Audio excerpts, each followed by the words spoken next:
네, 매일 아침 꼭 챙겨야 할 뉴스 딱 3개만 골라서 깊게 들여다봅니다. 뉴스 세계 시간인데요. 오마이뉴스의 곽우신 기자 모셨습니다. 어서 오세요. 네, 안녕하세요. 그리고 박주현 변호사 모셨습니다. 어서 오세요. 안녕하십니까? 네, 김종배의 시선집중 유튜브 라이브로 진행이 되고 있습니다. 유튜브에 들어가셔서 검색하시면 바로 뜨니까요.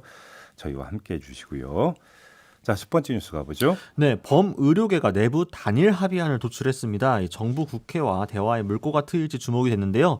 범의료계 4대학 저지투쟁특별위원회는 대한의사협회, 젊은의사 비상대책위원회 등과 함께 회의 끝에 만장일치로 결론을 모았습니다. 그 단일안이라는 게 어떤 내용이에요? 사실 합의안에는 이제 비대위가 제시했던 요구안들이 담겨 있는 것으로 알려졌습니다. 이제 회의를 마친 김대하 의협 대변인이 말한 걸 보면 젊은 의사 선생님들이 제시한 요구안을 저희 범투위에서 받았고 그 내용을 반영해서 의료계 단일안 도출했다라고 이야기를 했는데요. 이 의협 관계자의 이야기를 또 빌려보면 여러 의견을 수용한 합의안이 나왔지만 이 내용이 단체에 모두 공유된 것은 아니다라면서 구체적인 내용을 밝히지는 않았습니다. 네. 다만 이제 젊은 의사 비대위가 얘기했던 것들을 바탕으로 보면 원점에서 재논의한다는 문구를 합의문에 명시화하는 거에 대해서 좀 못을 박았고 또 이제 정책 철회 등에 대해서도 언급이 된 것으로 보입니다. 그런데 이제 그 집단행동 철회 얘기는 아직은 없죠. 네, 그렇습니다. 이제 비대위는 정부와의 대화에 따라서 집단휴진을 중단할 가능성이 있기는 있다고 이야기를 했는데요. 이제 범투위가 정부 국회와 최종 합의에 이룰 때까지는 집단휴진을 지속하겠지만 이제 합의 결과에 따라서 현장에 복귀할 가능성도 내비친 겁니다.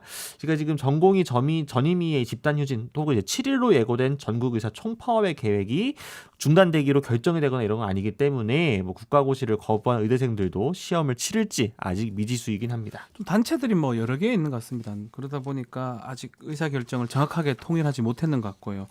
다만 원점 재논이라는 게 이제 명문화가 된다면 뭐 내용은 뭐 정확하게 알 수는 없는 상황이지만 그러면 사실은 더 이상 이제 이 휴진이나 뭐 파업이라고 얘기를 하겠습니다. 총파업은 하지 않을 것 같다는 생각이 들긴 하는데 결국은 좀 이거 들어가면 원하는 거 다 거의 얻은 거거든요. 네. 거기 들어가는 게 가장 중요한 상황이 아닌가 생각이 듭니다. 그럼 일단 지금 정부 태도가 지금 중요한 것 같은데 정부는 뭐라고 그래요? 사실 정부는 지금 많이 그 원점 재논의도 가능하다 하면서 합의안을 존중하겠다는 입장을 보이고 있습니다. 네. 복지부는 이제 의료계하고 국회가 원점에서 재논의하는 등의 합의안을 내면 이를 수용할 것인지 묻자 정부는 최대한 존중할 것이라고 답한 바 있고요. 이제 결과적으로 그래서 오늘이 중요한 터닝 포인트가 될 가능성이 좀 있어 보입니다. 의료계가 이제 오늘 국회 정부와 협상을 진행할 예정이라는 보도들이 많이 나왔는데요. 한 주 미뤄진 국가고시의 재신청이 오늘 오후 6시까지입니다. 그러니까 이제 오늘 뭔가 이제 조금 이견차를 좁히는 결과가 나오게 된다면은 네. 국가고시를 거부한 이 의사들도 다시 재신청을 이 전공의들도 재신청을 하면서 6시까지 되돌릴 수 있지 않을까 이렇게 좀 생각을 시기가 해보고요. 딱딱딱 맞아 떨어지는 거거든요. 오늘 하지 않으면 사실 또 국가고시는 더 미루긴 또 어렵습니다. 그래서 그런 상황이고 그래서 또 의료계에서 합의안을 만들었다고 보이고요. 뭐 정부 입장에서도 사실은 이런 경우도 잘 없는데 정부가 약자 같아요. 국민도 약자고요.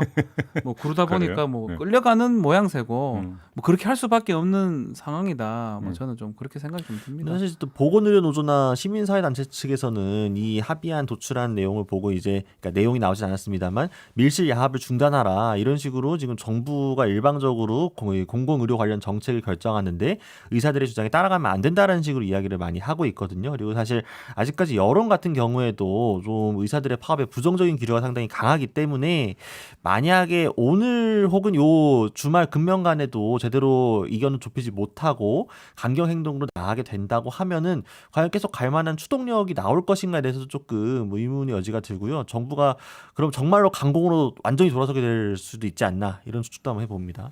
아무튼 이제 오늘 그러니까 가닥이 잡히느냐 안 잡히느냐 결국 이제 분수령은 오늘이라고 봐도 되는 거 아니겠습니까? 국가고시가 이제 오늘까지니까 그러니까 접수가요. 근데 이제 오늘입니다. 예. 젊은 의사 비대위가 이제 제안했던 합의안이 최소 기준이고 실제로 범투위와 의협은 더 많은 것을 얻어와야 한다. 그래서 이런 게 이제 박지원 전공의 협의회장의 입장이기 때문에 사실 전공의들이 가장 현장에서 열심히 결합하고 있는 상황이기 때문에 그렇죠. 이들의 이게 받아들여지지 않는다라고 하게 되면은 글쎄요. 그러니까 이 전공의 협의회가 만족할 만한 안을 과연 그러면은 범투위나 의협이 받아올 수 있을 것인가? 그걸 근데 정부가 할 것인가? 저는 좀 그 부분도 좀 원점 의문이긴 전원이면 합니다. 끝인 거 아니에요? 더 떠들 수 있는 게 뭘 더 있나? 어떻게 잘 할 것인지 모르겠네요. 약간 그건 제가 그러긴한데 제 머릿속으로는 참 안타깝습니다. 모든 게.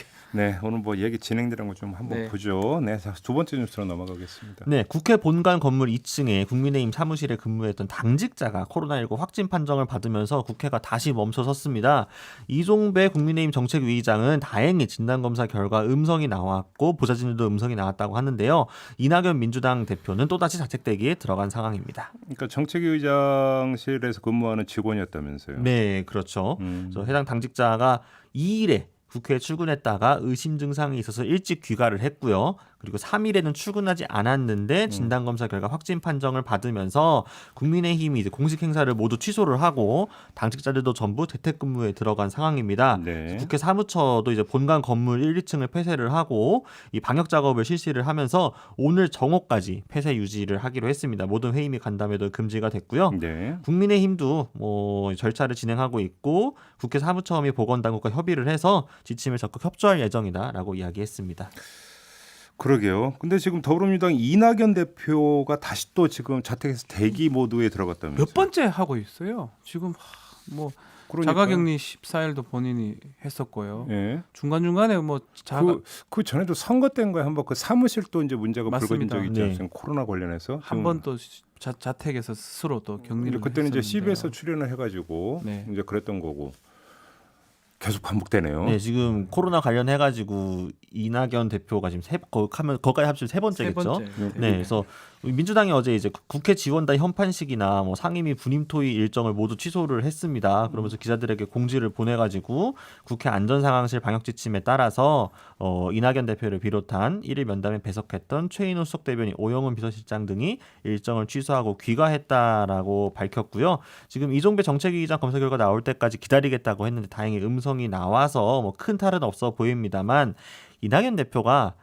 청와대에 갔다 왔지 않습니까? 그렇죠. 판 대통령 뉴딜 전략회의 있습니다. 때문에 문재인 대통령과 만난 뒤 오찬까지 함께 했었기 때문에 물론 이제 굉장히 거리가 이격되어 있었고 그리고 저희와 같은 경우 아크릴판도 네, 설치돼 아까 있어요. 설치되어 있었기 설치했습니다. 때문에 뭐 크게 뭐 걱정할 상황이 아니긴 하지만 혹시나 또 이런 것 때문에 좀 많이 주목되었던 상황이었죠. 그래서 대통령도 비대면으로 일정을 소화할 예정이라고 합니다. 그러니까 그 높은 그런 그 위치에 있는 분이 한 분만 이렇게 되면 모든 게 이제 마비가 된다는 게 큰일이죠. 좀 코로나가 참 무섭긴 무섭습니다. 그러니까 아무튼 그래서 거의 당정청 회의도 일단 취소가 되지 않았습니까? 2차 재난지원금 뭐 지금 문제 그러니까 논의할 예정이었던 걸로 알고 있는데. 네, 그러니까 이 당정청이 좀 중요했던 게요. 이제 민주당 정부 청와대가 2차 재난지원금 지급 그리고 4차 추가경정 예산안 편성 논의를 본격적으로 시작한 참이었기 때문입니다. 그러니까 정부는 15일에 4차 추경안을 국회에 제출하는 것을 목표로 해서 추석 전에 2차 재난지원금을 지급하겠다. 그러니까 이런 식으로 가닥을 좀 잡은 걸로 알려졌는데요. 범위는 선별 지급으로 하되 소득 기준으로 가르기가 또 쉽지 않기 때문에 이번에는 좀 피해가 컸던 업종이나 직군을 좀 핀셋으로 지원하는 방안을 검토하겠다고 했습니다. 근데 이제 고위 당정청이 어제가 취소가 되고 연기가 된 상황이고요. 당정 실무회의만 한 상황이라서 이 추석 전까지 하려면은 좀 일정이 빡빡한데 과연 가능할지 이 부분도 조금 의문이긴 합니다. 근데 좀 저는 이게 궁금하고 좀 대책을 세워야 되는 게 아닌가 싶은 게 국회라고 하는 것이 사실 일이 사람 만나거나 회의하는 게 일이잖아요. 정치인도 그렇고 다 그렇잖아요. 그러니까요. 예. 근데 여기서 그러니까 지금 뭐 우리가 몇 번의 경험이 있지만 한 사람만 확진돼도 그냥 여파가 도미노처럼 퍼지는 거잖아요. 이건 좀 어떻게 좀 이거 대책을 세워야 될 것 같은데 지금 정기국회가 이제 개회가 됐고 네, 그잖아요. 네. 계속 회의 있고 이제 또 국정감사를 하면 또 그 피감기가 계속 돌잖아요. 그렇죠. 이거 문제가 좀 심각해요. 커질 수도 있다. 이런 얘기는 당연히 따라붙게 되는 거 아니에요? 샷다운이라고 얘기하는데 사실은 그게 방역상으로 맞겠죠. 그렇지만 국회 같은 경우 셧다운 해버리면 그렇다고 뭐 물론 국회 활동 중지하라고 하면 그건 말이 안 되는 거고 예. 운영의 어떤 좀 묘를 살릴 수 있는 방법이 없을까요, 그게? 국회에서 지금 그런 이제 코로나19 상황에 맞춰가지고 비대면으로 좀 이제 전산 관련해서 좀 강화하고 이렇게 대면 접촉을 줄이는 방향에 대해서 논의를 하고 있긴 한데 기구를 만들어서 좀 하자 해서 하고 있습니다만 아직까지나 그런 논의들이나 진척하는 과정이 굉장히 좀 초보적인 단계에 머물러 있어가지고 실제 당장 앞으로의 정기국회 일정이라든가 상임이라든가 이런 데 다 적용을 해가지고 할 수 있을 것인지 뭐 이런 부분에서 좀 아직 구체적으로 뭐가 나오지 않은 상황입니다. 근데 이게 좀 간단한 게 아닌 게 예를 들어서 본회의가 열리면 최소 300명이 오는 거잖아요. 의원 정수가 300명이니까. 우리 딴 데는 지금 거리두기 2.5단계 하고 있는데 국회는 지금 아니 하기 그러니까 어려워요. 그래서 그러니까 그 온택트 해가지고 예. 그러니까 뭐 온라인 투표를 할 수 있는 것도 아니고 그건 그렇지 않습니까? 불가능한 국회법에 얘기고요. 명시된 어떤 그 표결 방식이 있는 예. 거잖아요. 근데 그래서 온라인으로 해버리면 그건 다 그냥 공개가 돼버리는 거잖아요. 그렇죠. 물론 뭔가 정책 투표는 공개이긴 합니다만 뭐 인사 관련이 아니면 그래서 이게 지금 국회법을 안 바꾸면 회의나 표결 방식도 그러니까 그렇다고 바꿀 수도 없다고 하던데 네. 이거 뭐 어떻게 해야 되는 겁니까? 그러니까 이제 하려면은 국회에서 특히 별도의 이제 전산 시스템을 만들어 가지고 온라인으로 이제 서로가 연결돼 가지고 할 수 있는 시스템이라든지 투표 시스템이라든지 이런 정비를 하고 새롭게 구축을 해야 하지 않겠습니까? 근데 이게 이제 단순히 이제 프로그램 디자인 해가지고 설계해가지고 실제로 구축해서 실험하고 만들고 실시하고 그래서 과정이 좀 지난하게 걸릴 수밖에 없는데 당장 필요한 건 코앞인데 이게 과연 될지 이번 정기국회가 제대로 굴러갈 수 있을지도 좀 의문이긴 이번에는 합니다. 불가능하지만 뭐 향후에 또 이런 전염병이나 감염병 가능성이 있기 때문에 좀 만들어놔야 될 것 같아요. 어떤 방식으로든지 국회도 2.5단계 적용하면 그 300 모이면 안 되는 거잖아요, 사실은. 그러니까 이제 국회 사무처에서 비대면 입법 활동 시스템 구축에 이제 나섰다 이런 이야기가 있는데 네. 제가 볼 때 이것도 늦은 거죠. 지금 아니 코로나 19가 그러니까 터진 게 지금 2월부터인데 네. 이제 와서 그러니까 시스템 구축에 들어간다는 게 사실은 또 말이 되는 이야기예요. 못 쓰죠. 이번 정기국회 때 감사 때는 못 쓰는 거니까요. 그러니까요. 아무튼 근데 좀 대책은 좀 어차피 그러니까 늦었음에도 불구하고 좀 세워야 되는 지금이라도? 거니까. 예. 네, 지금 또 안 그래도 국민의힘 같은 경우에는 표결은 반드시 출석을 해야 되는 거 아니냐 뭐 이런 이야기도 나오고 그렇죠. 있어가지고 여야 간에 또 협의를 보려면 시간이 또 걸릴 것 같습니다. 그러니까 뭐 좀 본회의도 본회의지만 예결위 같은 경우도 지금 정수가 상임위보다 훨씬 많거든요. 그렇죠.